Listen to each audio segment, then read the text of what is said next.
السلام علیکم ورحمۃ اللہ وبرکاتہ۔ آپ سے مخاطب ہے پروفیسر قاری عبد المنان زیغم۔ آج آپ کے سامنے اللہ کی مہربانی سے یہ قرآن مجید کا 10واں پارہ ہے اور سورۃ التوبہ ہے، آیت نمبر 16 سے لے کر 20 تک پہلے میں تلاوت کروں گا اور پھر اس کا ترجمہ آپ کے سامنے رکھوں گا۔ اعوذ باللہ من الشیطان الرجیم، بسم اللہ الرحمن الرحیم۔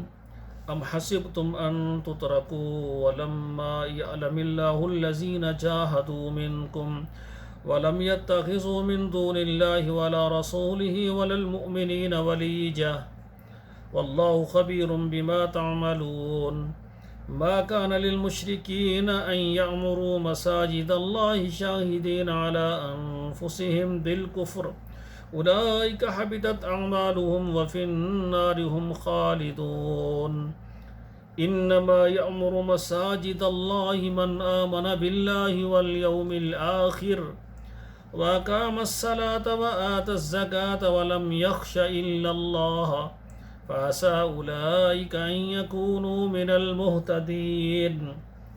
أجعلتم سقاية الحاج وعمارة المسجد الحرام كمن آمن بالله واليوم الآخر وجاهد في سبيل الله لا يستوون عند الله والله لا يهدي القوم الظالمين الذين آمنوا وهاجروا وجاهدوا في سبيل الله بأموالهم وأنفسهم أعظم درجة عند الله وأولئك هم الفائزون۔ اب ترجمہ سماعت فرمائیں۔ ام حسبتم ان تترکوا، کیا وہ خیال کرتے ہیں کوئی ایسی وہ چھوٹ جائیں گے، ولما یعلم اللہ الذین جاہدوا منکم، اور نہیں معلوم کیا ابھی تک اللہ تعالیٰ نے ان لوگوں میں سے جنہوں نے تم میں سے جہاد کیا، ولم یتخذوا من دون اللہ ولا رسولہ ولا المؤمنین ولیجا، اور انہوں نے اللہ اور اس کے رسول اور مومنوں کے علاوہ کسی کو دلی دوست بھی نہیں بنایا۔ واللہ خبیر بما تعملون، اور جو تم عمل کرتے ہیں اللہ ذوالجلال خبر رکھنے والے ہیں۔ ما کان للمشرکین ان یعمروا مساجد اللہ، اور نہیں ہے مشرکوں کے لیے یہ لائق کہ وہ اللہ کی مسجدوں کو آباد کریں، شاہدین علی انفسہم بالکفر، اور ان کے اندر کفر باقی رہے، یعنی نفسوں میں کفر اور مسجدیں آباد کریں۔ اولئک حبطت اعمالہم وفی النار ھم خالدون، یہی ہیں وہ لوگ ان کے اعمال ضائع ہو جائیں گے اور وہ ہمیشہ آگ میں رہیں گے۔ یعنی مشرک آدمی بیت اللہ کی تعمیر کرے اور اس کی خدمت بھی کرتا ہے لیکن مشرک ہے تو اس کا یہ عمل اللہ کے ہاں مقبول نہیں ہے جب تک بندہ شرک ختم نہ کرے اور توحید پر نہ آئے۔ انما یعمر مساجد اللہ، بے شک وہ لوگ جو اللہ کی مسجدوں کو آباد کرتے ہیں، من آمن باللہ، جو اللہ کے ساتھ ایمان لاتے ہیں، والیوم الآخر، اور قیامت تک ایمان لاتے ہیں، وَأَقَامَ الصَّلَاةَ، اور نماز قائم کرتے ہیں، وَآتَى الزَّكَاةَ، اور زکوٰۃ دیتے ہیں، وَلَمْ يَخْشَ إِلَّا اللَّهَ، اور اللہ کے علاوہ کسی سے ڈرتے نہیں ہیں، فَعَسَىٰ أُولَٰئِكَ أَن يَكُونُوا مِنَ الْمُهْتَدِينَ، بس عنقریب یہی ہیں وہ لوگ جو ہدایت پانے والے ہیں۔ اجعلتم سقایۃ الحاج وعمارۃ المسجد الحرام، کیا تم نے جو حاجیوں کو پانی پلاتے ہیں اور مسجد الحرام کو بساتے ہیں، آباد کرتے ہیں، کمن آمن باللہ والیوم الآخر، کیا وہ اسی طرح جس طرح وہ آدمی جو اللہ پر ایمان لاتا ہے اور قیامت پر ایمان لاتا ہے، وجاہد فی سبیل اللہ، اور اللہ کی راہ میں جہاد کرتا ہے، لا یستوون عند اللہ، یہ اللہ کے ہاں برابر نہیں ہے۔ ایک بندہ شرک کی حالت میں حاجیوں کی خدمت کرتا ہے، ان کو پانی پلاتا ہے اور مسجد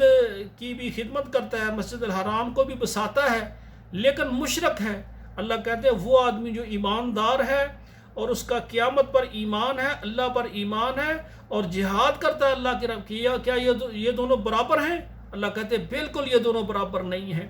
لا یستوون عند اللہ، اللہ کے ہاں یہ بالکل برابر نہیں ہے۔ واللہ لا یہدی القوم الظالمین، اور اللہ تعالیٰ ظالموں کو ہدایت نہیں دیتے۔ الذین آمنوا وہاجروا، وہ لوگ جو ایمان لاتے ہیں اور ہجرت کرتے ہیں، وجاہدوا فی سبیل اللہ،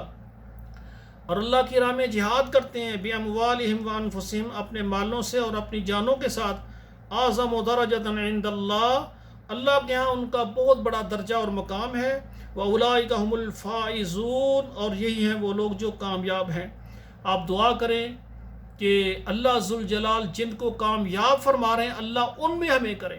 اور ایسے اعمال جن کے کرنے سے بندہ کامیاب ہوتا ہے ایسے اعمال کرنے کی بھی اللہ ہمیں توفیق عطا فرمائے۔ میرے بھائیوں، تو سامعین کرام، خواتین و حضرات جو بھی مجھے دیکھ رہی ہیں یا دیکھ رہے ہیں میرے بھائی، میری گزارش ہے کہ الحمدللہ میں اللہ کی مہربانی سے اسلام آباد کے اندر ایک بہت بڑا دین کا مرکز بنانے جا رہا ہوں، جس میں ادارہ محمد الرسول اللہ ایجوکیشن کمپلیکس، اور اس میں ایک بہت بڑی جامع مسجد خاتم النبیین تعمیر کر رہا ہوں۔ اس کے لیے ہمیں جگہ کی ضرورت ہے، 6-7 ایکڑ 10 ایکڑ تک ہمیں جگہ چاہیے، اور پھر اس کے اخراجات کے لیے بھی۔ تو جو پوری دنیا میں مجھے دیکھ رہے ہیں جو مسجد کے لیے جگہ لے کر دینا چاہیں، جتنی آپ کی ہمت ہے، 5 مرلے 10 مرلے 1 کنال 1 ایکڑ، اور اسی طرح اس کی تعمیر میں جو حصہ ڈالنا چاہتے ہیں اور اس کے ماہوار اخراجات میں جو حصہ ڈالنا چاہتے ہیں وہ میرے ساتھ رابطہ کریں، تاکہ حقیقت میں ہم دعوت اور تبلیغ کے میدان میں محنت کریں، تاکہ اللہ کا دین غالب آ جائے۔ تو آخر میں آپ سے میری ایک گزارش ہے کہ یہ جو میرے پروگرام ہیں آپ کے موبائل میں جتنے بھی